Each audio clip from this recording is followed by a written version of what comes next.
featured in a satirical website that suggested former heavyweight boxing champion Mike Tyson has undergone gender reassignment surgery. Otherwise known as a sex change. Thank you for that interpretation.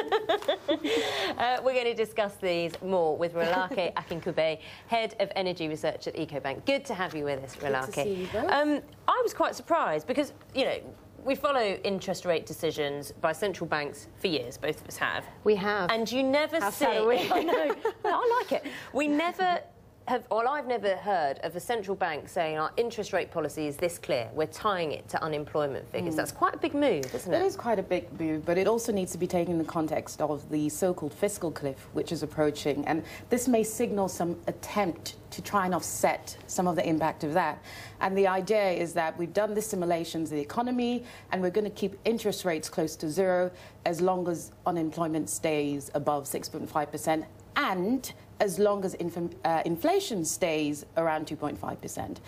It's quite an interesting one. It's the first time it's been done in US history, so it certainly marks a shift in monetary policy. Just to explain, this is a term we're using all the time at the moment, the fiscal cliff term, because I think we can't hear it enough, what it actually means. Essentially, what it means is that we're approaching a period in the US where we're going to be seeing an era of tax rises and spending cuts. This is going to have a huge impact, and essentially what the government is trying to do, what the central bank actually is trying to do now, is to maintain both consumer and business confidence. But I think there's also going to be quite a lot of political debate in Washington between both parties, Democrats and Republicans, as to how they provide a much more longer-term solution to this problem. Very interesting indeed. It's had a big effect on the markets as well, that one. I mean, it could be years, it could be like 3 or 4 years before the unemployment rate dips below 6.5%. Some are saying, you know, interest rates in the US will stay near zero till at least 2015 now. Yeah, and it surprised markets, actually. The markets have been surprised by this. Let's talk about what's going on in Syria. Syria employing Scud missiles, so the United States says. This is in the International Herald Tribune, but the significance of this is not so much that the violence is going on, but are we seeing now an escalation of the violence? I mean, the interesting thing is, it seems like we've been at several points of escalation in the Syrian conflict, but what is particularly interesting is that it may be showing some signs of vulnerability on the part of the Assad regime, where they're actually feeling a lot more targeted by the rebels. But the other interesting point is there's now been talk of the US warning Assad against the possibility of using chemical weapons, and we know that could certainly change the stance, because up till now both the US and Russia say they still would pursue a political solution to the crisis. So should the stakes really increase, this could really change the course of what happens. There were also reports as well, I think, that the use of Scud missiles targeting the rebels was because the Assad regime had seen the rebels have much more defence power against air attacks as well. Absolutely. So this is changing it to moving it on the ground. Now, the Independent front page, Google boss, I'm proud of our tax avoidance scheme. This is quite something. Of course, this is a big story in the UK at the moment, and very recently we had Starbucks kind of giving out a bit of a handout to the UK government to try and sort of reduce the bad press about its moves to not pay as much tax as some other companies operating in the UK. But this guy, he's not backing down. Eric Schmidt says that minimising tax liability was just capitalism. And it's quoting him saying he says he's not going to give money to the UK Exchequer just because he felt sorry for the British people. I mean, those are really strong words. I'm not sure he's going to find a lot of sympathy across the board, particularly in the current global economic climate where... but does he need to find sympathy? I mean, he runs Google. But surely, I mean, I think this matter is going to be taken to another level at OECD meetings in the future, but it's also quite a radical departure from what Starbucks is saying, which is we'll pay $10 million annually over the next 2 years in order to make up for this tax avoidance that we're seeing. But it'd be interesting to see how much support Eric Schmidt finds internally within Google for such a stance. I mean, in a way, he's kind of just playing hardball, isn't he? They're not breaking the law. They're not breaking the law. They're operating globally in a legitimate way. And he's saying, hang on a second, my job is to maximise profits for Google, to maximise the returns for shareholders. It's not about pandering to political pressure in the UK. George Osborne's playing hardball back because he's made really clear that he's going to, I'm quoting, lead the international effort to prevent international companies from transferring profits away from major economies. And there's also a PR and a reputational issue as well.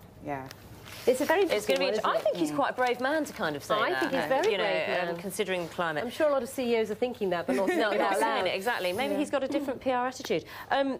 This story in El País, it really does just signify how tough times are and how far some countries are willing to go. It is. I mean, to think about paying for your ambulance service, it's worth emphasising that it is for non-urgent treatment. And actually, Spain is not the only country that's introduced such measures. It happens in parts of Australia, in Queensland, for instance. But it's also a progressive system. So the government is using a bit of a carrot and stick approach. But I think fundamentally underlines recent concerns as well about whether the Spanish government is able to really effectively manage the economic troubles that Spain is going through, and whether these austerity packages are not going to take on another dimension. It's management of resources, isn't it, of scarce resources, because at the end of the day, I know for not just the healthcare system, but also other emergency services, it's those calls that are not really urgent, where ambulances are going out, fire engines are going out, and actually it's something that's not needed at all, really. They just need to go to their local GP. You see, they're trying to raise money essentially any which way they can. It's interesting that they actually have done a rising scale depending on how much you earn. So if you earn more than 100,000 euros, the charge for a non-urgent ambulance journey, 60 euros. 60 euros. There's also a minimum It's going to make people think twice, isn't it, as well? Putin opening up offshore companies. Now, this is quite a political move, I think. It's a form of political austerity, because what he's talking about is something called de-offshorization.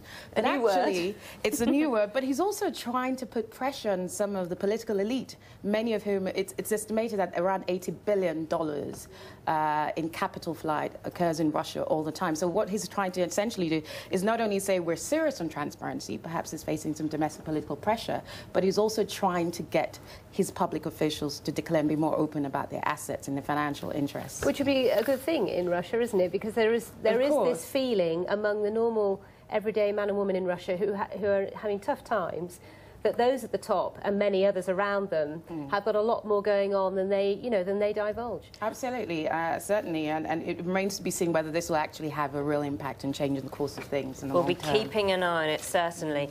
Let's talk about this Mike Tyson sex change spoof. Wow. Do we have to? Come on, Rolake. Yes, you do.